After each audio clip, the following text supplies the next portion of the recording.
فرحان کے گھر کے قریب ایک پارک تھا جہاں شام کو کھیلنے کے لیے بچے اکٹھے ہوتے تھے۔ وہیں اس نے ایک آدمی کو دیکھا جو لوگوں کو ان کی قسمت کا حال بتا رہا تھا۔ بہت سے لوگ اس سے اپنے مستقبل کے بارے میں پوچھ رہے تھے۔ فرحان نے پوچھا، بڑے صاحب، میرے مستقبل میں کیا ہے؟ اس ادھیڑ عمر شخص نے اسے مسکرا کر دیکھا، پھر اپنے طوطے کو زمین پر پڑے رنگ برنگے لفافوں کی طرف متوجہ کیا۔ طوطے نے ان لفافوں میں سے ایک لفافہ اپنے چونچ سے اٹھا کر اپنے مالک کو پکڑا دیا۔ اس شخص نے لفافہ کھولا اور فرحان سے کہا، لڑکے، تمہارے آنے والے دن اچھے معلوم نہیں ہوتے۔ فرحان اس کی بات سن کر پریشان نہیں ہوا، ہاں حیران ضرور ہوا تھا، کیونکہ اسے یقین تھا کہ اللہ کے حکم سے آنے والے دن اس کے لیے اچھی خبر لائیں گے۔ اس کے امتحانات کا نتیجہ آنے والا تھا اور اس نے امتحانات بھی بہت اچھے دیے تھے اور اسے پوری امید تھی کہ اس کے نمبر بھی اچھے آئیں گے۔ فرحان نے اس شخص کو اس کی فیس دی اور وہاں سے چلا گیا۔ اس نے گھر میں ساری بات بتائی۔ اس کی امی نے کہا، یہ سب دھوکہ ہوتا ہے اور لوگ ان پر بھروسہ کر کے اپنے پیسے ضائع کر رہے ہیں۔ بس ہمیں اپنے آپ پر اور اللہ پر بھروسہ رکھنا چاہیے، کیونکہ صرف اللہ ہی جانتا ہے کہ آگے کیا ہونے والا ہے۔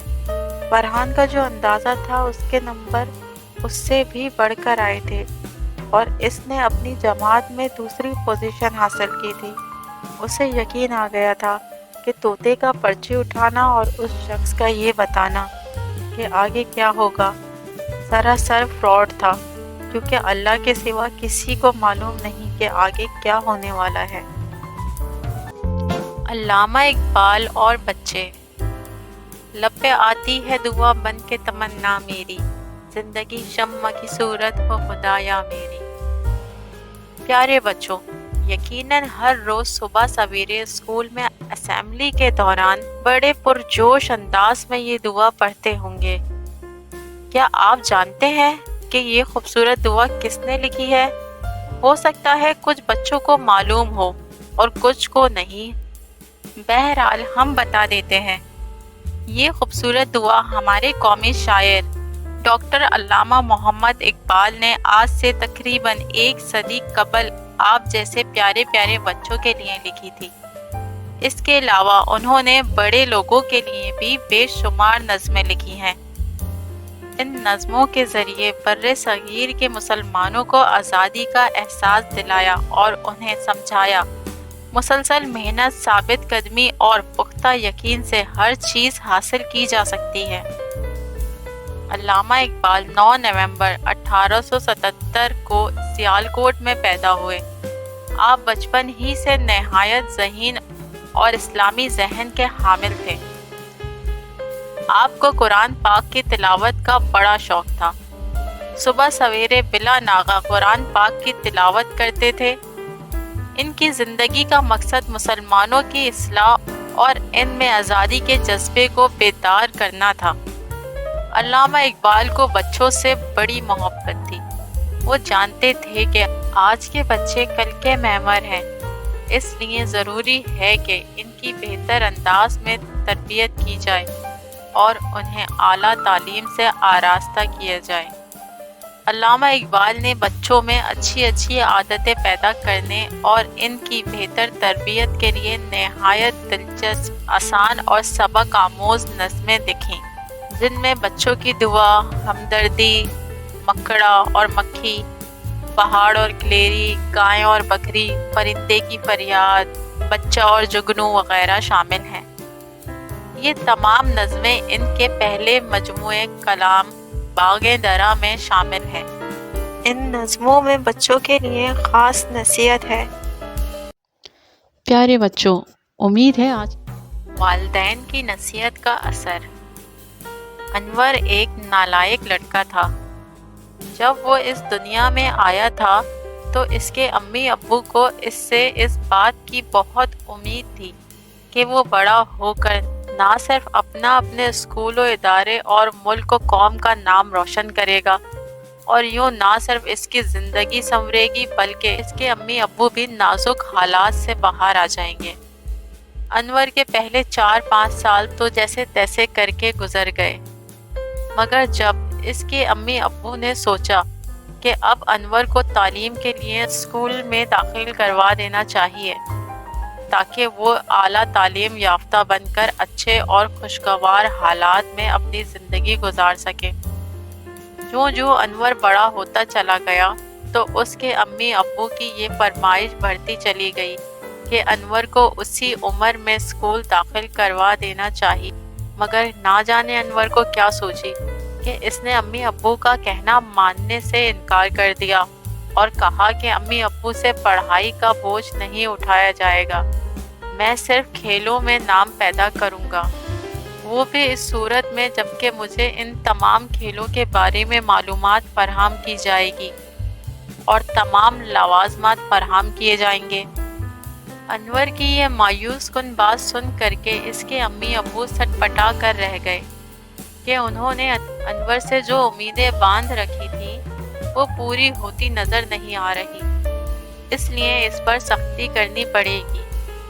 تاہم جب انہوں نے لوگوں سے مشورہ کیا تو سبھی نے انہیں یہ تجویز دی کہ دیکھیں، اگر آپ کے انور کو مارا پیٹا یا اس پر سختی کی تو وہ سنورنے کے بجائے ڈھیٹ اور ضدی بن جائے گا اور پھر کسی چھوٹے بڑے کی بات کو نہیں مانے گا۔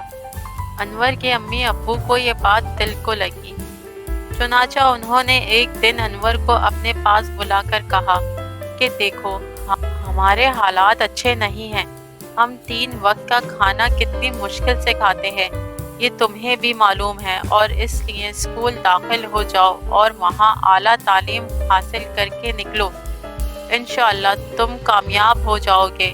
انور کے دل کو یہ بات اپنے امی ابو کی لگی، تاہم اس نے اپنے امی ابو سے کہا 1-2 دن میں سوچ بچار کرنے کے بعد بتائے گا۔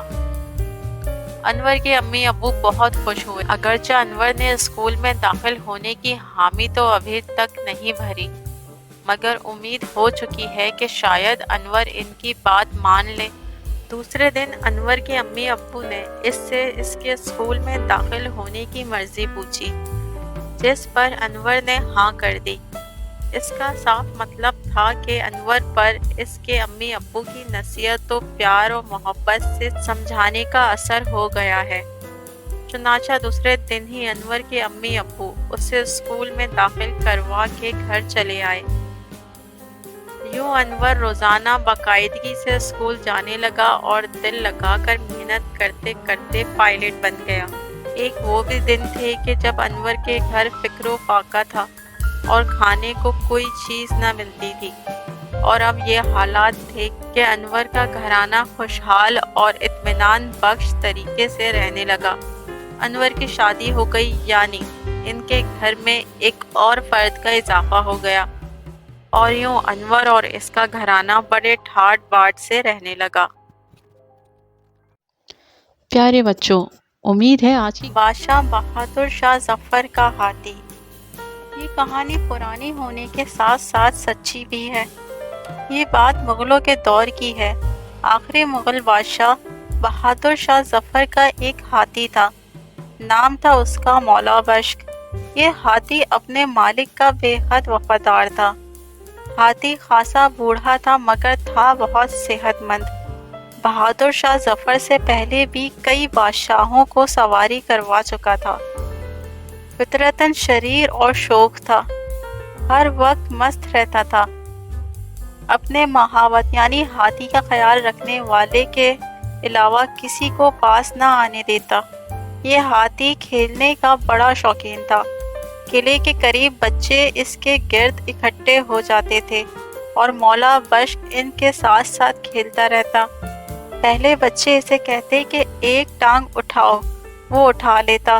بچے کہتے 1 گھڑی یعنی 1 منٹ پورے ہونے سے پہلے نہ رکھنا، وہ 1 گھڑی یعنی 1 منٹ تک ایسے ہی رہتا۔